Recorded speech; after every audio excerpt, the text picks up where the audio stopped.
আসসালামু আলাইকুম। আমি নওশিন জাহান। সকলেই কেমন আছেন?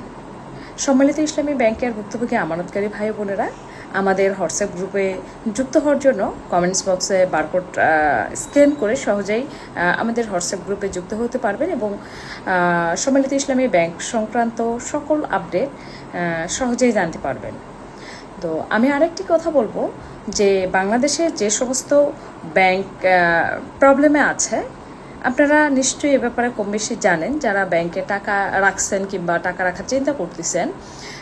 যেমন আমার অনেক ভাই বোন আমাকে মেসেজ করেন, পদ্মা ও ন্যাশনাল ব্যাংকের ভাই বোন। আসলে এটি খুবই একটি আতঙ্কজনক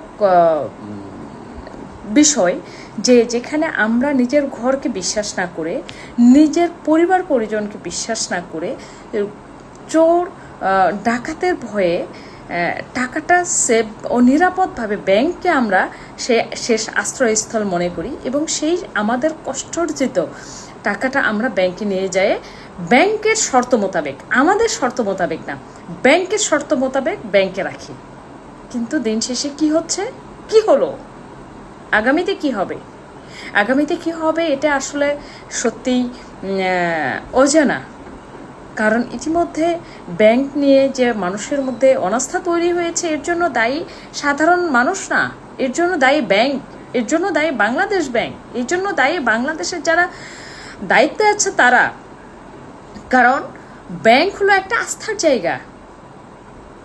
ব্যাংকে মানুষ টাকা রাখছে, সেই টাকাটা ইউজ হচ্ছে। দেশ অর্থনীতির মানে চালিকা শক্তির একটি গুরুত্বপূর্ণ সেক্টর হলো ব্যাংক।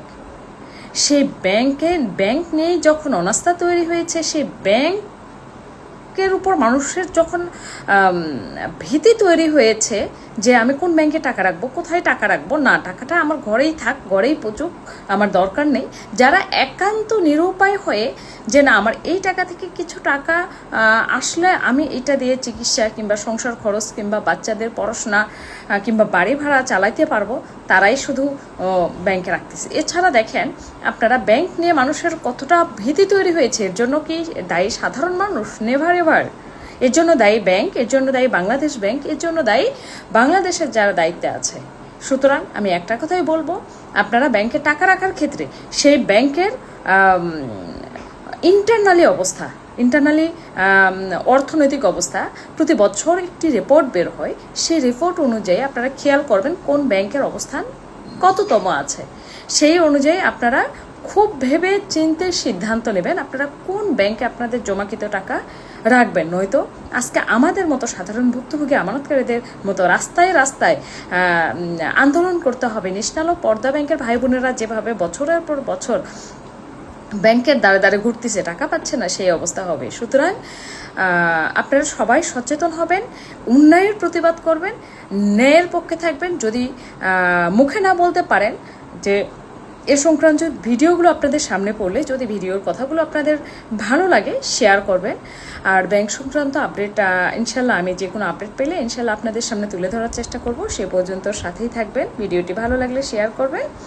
সকলে ভালো থাকবেন। আসসালামু আলাইকুম।